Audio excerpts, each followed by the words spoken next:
이사야 39장은 아수르가 예루살렘을 포위하고 공격하고 하나님의 은혜로 18만 5천 명이 한밤에 몰살을 당하고 사내립이 아수르로 돌아가고, 또 어떤 사건이 있었습니까? 히스기야가 죽을 병에 걸렸어요. 하나님께서 너 이제 죽어야 되니까 집에 가면 유언하고 준비를 좀 해라. 히스기야가 눈물로 호소합니다. 하나님, 나 좀 살려달라고. 내가 지금까지 어떻게 왕노릇하고 살아왔는지 잘 아시지 않습니까? 그런데 이때까지 히스기야는 아들이 없어요. 아들이 없으니까 히스기야가 죽으면 이어갈 왕자가 아직 태어나지 않은 거예요. 그 뒤에 왕이 므낫세인데, 므낫세가 한 10살 좀 넘어서 왕이 되거든요. 그러니까 아직 병이 낫고, 그리고 아직 아들이 태어나기 전에 있었던 이야기를 기록을 하고 있습니다. 아수르가 자꾸 때리니까 이 아수르를 대적해서 일어났던 새로운 나라가 있는데, 그 나라가 바벨론이에요. 바벨론. 그런데 바벨론 왕 무로닥 발라단이 어느 날 이제 보고를 받았어요. 남유다 왕 히스기야가 죽을 병에 걸렸다가 병이 나았답니다. 그래서 사신들을 보내는 거예요. 외교문서에다가 축하의 글도 쓰고, 거기다 또 뭐라고 씁니까? 히스기야, 우리 군사동맹 맺자. 바벨론, 남유다 연합을 해서 아수르하고 싸우자. 그런 목적을 가지고 예루살렘을 방문을 했습니다. 2절 말씀 보면 히스기야가 바벨론 사제들로 말미암아 기뻐했다. 왜 기뻐해요? 왜 기뻐합니까? 우리나라처럼 작은 나라, 힘이 없는 나라. 그런데 어느 날 미국의 대통령이 온다는 거예요. 그러면 어떤 일이 벌어집니까? 길 청소하고, 미국 대통령이 오는, 청와대까지 오는 길목을 다 청소하고, 손에 태극기 들고 성조기 들고 나와서 막 흔들고. 왜 그러는 거예요? 왜? 야, 우리는 작은 나라인데 미국 대통령이 우리나라를 온다 그러니까 이게 얼마나 대단하고 기쁜 일입니까? 지금 그런 모습이거든요. 아수르, 애굽, 바벨론, 이 유다라고 하는 나라는 존재감이 없어요. 아주 연약한 나라입니다. 그런데 바벨론에서 사신이 와서 동맹을 맺자 그러니까 히스기야가 어깨가 우쓱한 거예요. 야, 이제 내 소문이, 명성이 저 멀리 바벨론까지 퍼졌나 보다. 그래서 사신들을 데리고 다니면서 여기저기 다 보여주는 거예요. 요즘 말로 하면 이 무기를 개발하는 연구소, 하여튼 또 이렇게 다윗 왕 때부터 시작해서 왕궁 창고에는 그 조상들부터 계속해서 갖다 쌓아놓은 아주 귀한 값진 보물들이 꽉 차 있는데 다 구경시켜 주는 거예요. 그리고 난 이후에 이사야 선지자가 히스기야 왕을 찾아옵니다. 그들이 와서 무슨 말을 했습니까? 어디서 왔습니까? 그런데 히스기야 왕은 선지자에게 무슨 말을 했는지 대답을 하지 않아요. 그들은 저 멀리 바벨론에서 왔습니다. 바벨론에서 예루살렘까지 직선거리 1500km, 꼬불꼬불 오다 보면 1800km. 왜 히스기야 왕은 왕궁, 또 무기고, 또 무기를 만드는 연구소 다 보여줬을까요? 바벨론은 너무 멀리 있는 나라이기 때문에 이 바벨론이 절대 우리나라를 공격할 거라고 생각을 전혀 안 한 거예요.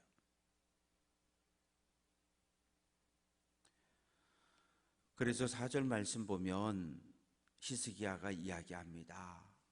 왕궁에 있는 창고의 보물 다 보여줬고, 무기 연구하는 연구소 보여주고, 무기고 보여주고, 훈련하는 거 다 보여줬다고.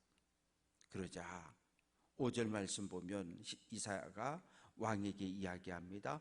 만군의 여호와의 말씀을 들으소서. 성경을 읽다가 만군의 여호와 그러면 이게 무슨 뜻이야? 한자로는 일만 만자 군사 군자예요. 만군이라고 하는 것은 일만, 수많은 군대를 거느리고 통솔하는 하나님, 그런 의미입니다. 하나님을 위해서 싸울 수 있는 수많은 군대를 거느리는, 대통령은 50만 군대를 통솔할 지휘권이 있는데 우리 하나님은 뭐 이게 1만, 50만, 60만이 아니라 훨씬 더 많은 군대를 통솔할 수 있는 그런 하나님께서 말씀하신다. 6절 말씀 보면 내 집에 있는 모든 소유, 내 조상들이 오늘까지 쌓아놓은 모든 보물이 다 어디로 간다? 바벨론으로 간다는 거예요.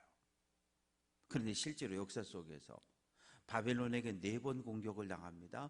주전 605년, 주전 597년, 주전 586년. 그래서 예루살렘이 망하죠.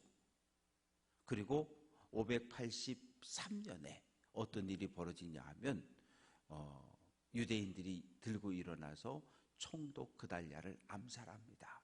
그래서 바벨론 군대가 4번째로 또 예루살렘을 짓밟습니다. 이러면서 시드기야 왕 때 하여튼 왕궁에 있던 모든 거가 다 바벨론 마르독 신전의 창고로 전리품으로 가게 됩니다. 그리고 7절 말씀 보면 내게서 태어날 자손 중에, 내게서 태어날 자손이라는 말은 아직 므낫세가 태어나기 전이기 때문에 이렇게 표현하기 있어요. 내 후손 중에 왕들이 포로로 잡혀갈 거다. 그리고 왕자들이 포로로 잡혀갈 거다. 그리고 남성을 거세당하고 환관이 되어서 지내게 될 거다. 왜냐하면 바벨론 바사 제국은 그 왕궁 안에 있는 남자는 모두 환관을 만들어 버렸어요. 그러니까 다니엘, 모르드게, 에스라, 느헤미야 모두 환관들입니다.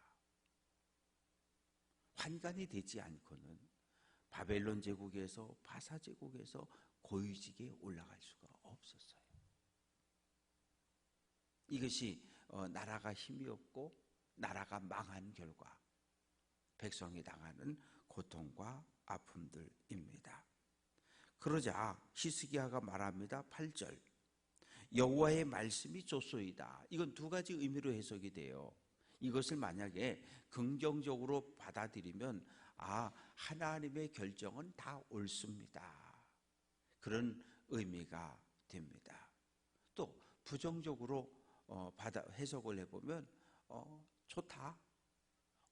뭐 내가 고통당하는 거 아니라 내 후손들이 고통당한다니까. 아주 그렇게 부정적으로 해석할 경우에 이 히스기야 왕은 아주 나쁜 왕이 되는 거죠. 자기 잘못 때문에 후손들이 고통을 당한다는데 그것이 좋다 그러니까. 그렇게 해서 이제 나라가 망하게 되고요. 40장부터는 분위기가 확 바뀌어요. 분위기가 확 바뀌는데 이제는 그 바벨론에 의해서 1차, 2차, 3차 예루살렘 멸망당하고 바벨론의 포로로 끌려간 그때의 이야기가 지금부터 진행이 되어집니다. 1절 너희는 위로하라. 내 백성을 위로하라. 위로한다는 말은 가족을 잃고 슬픔에 잠긴 사람들을 가서 다독거려주고 위로의 말을 건네주는 거예요. 그게 위로라고 하는 단어의 의미입니다. 그러면서 큰 소리로 외치라는 거예요. 2절 말씀 보면 노역의 때가 끝났고 제사함을 받았다. 노역이라는 단어는 다른 말로 하면 징역이란 말이에요.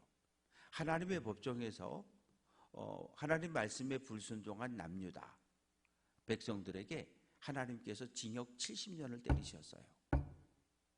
징역 70년 선고를 받으면 원주 교도소든 청주 교도소든 어디 교도소에 수감이 돼야 되잖아요.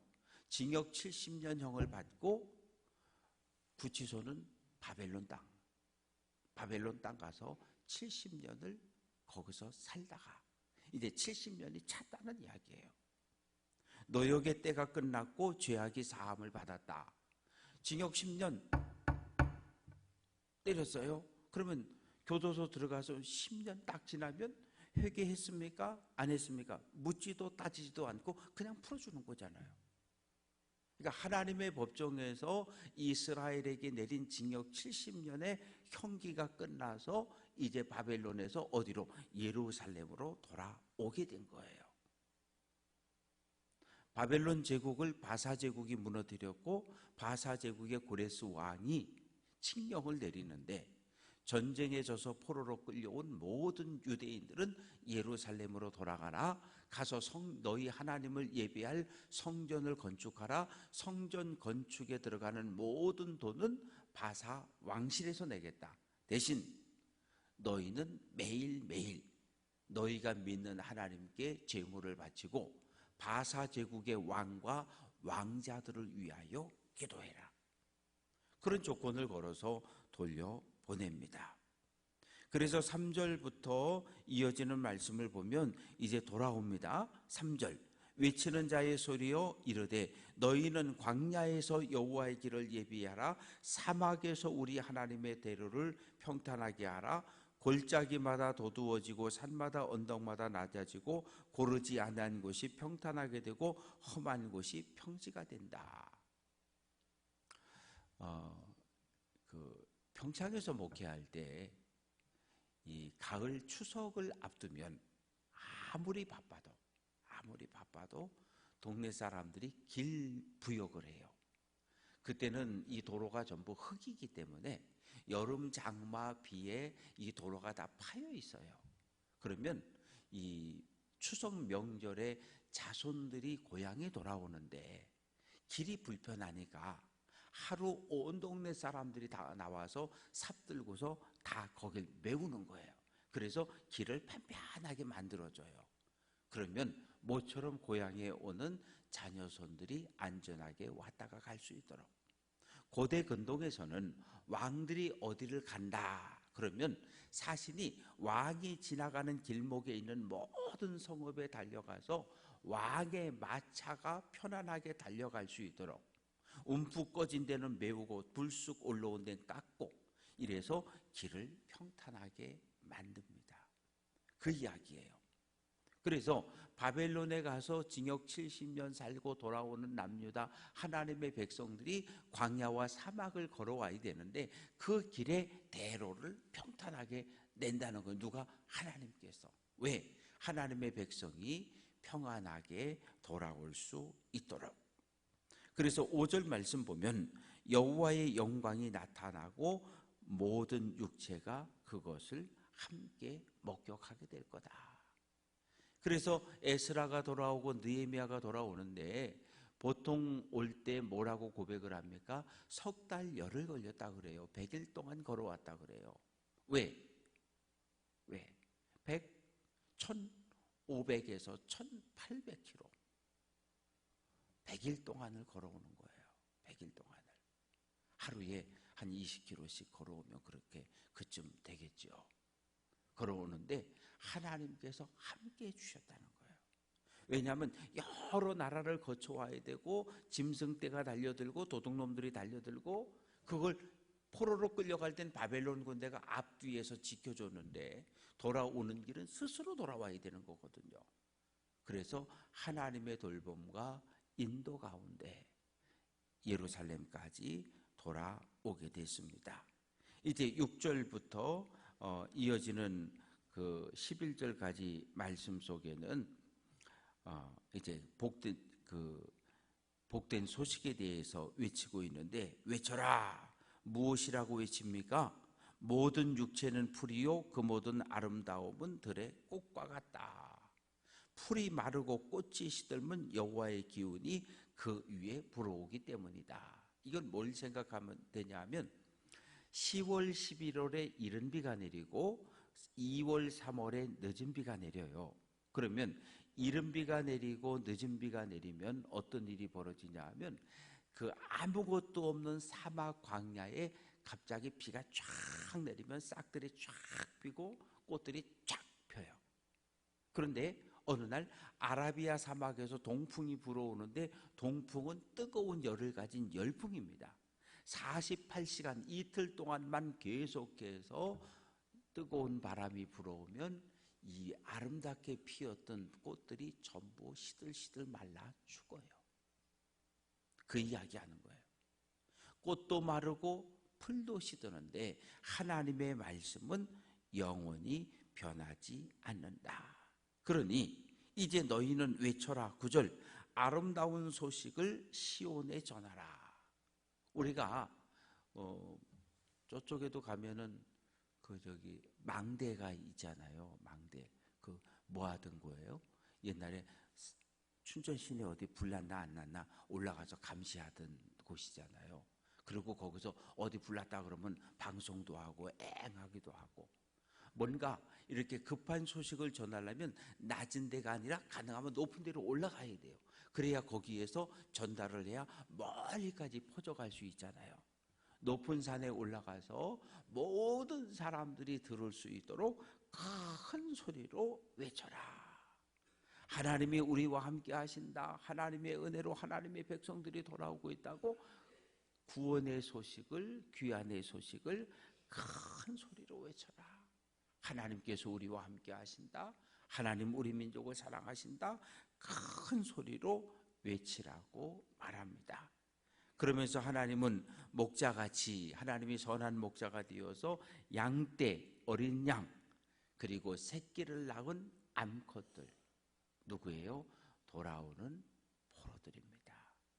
그들을 하나님께서 선한 목자가 되어서, 선한 목자는 양들을 위하여 자기 목숨을 내어놓는다 그랬는데 보호하시고 지켜주심을 이야기합니다.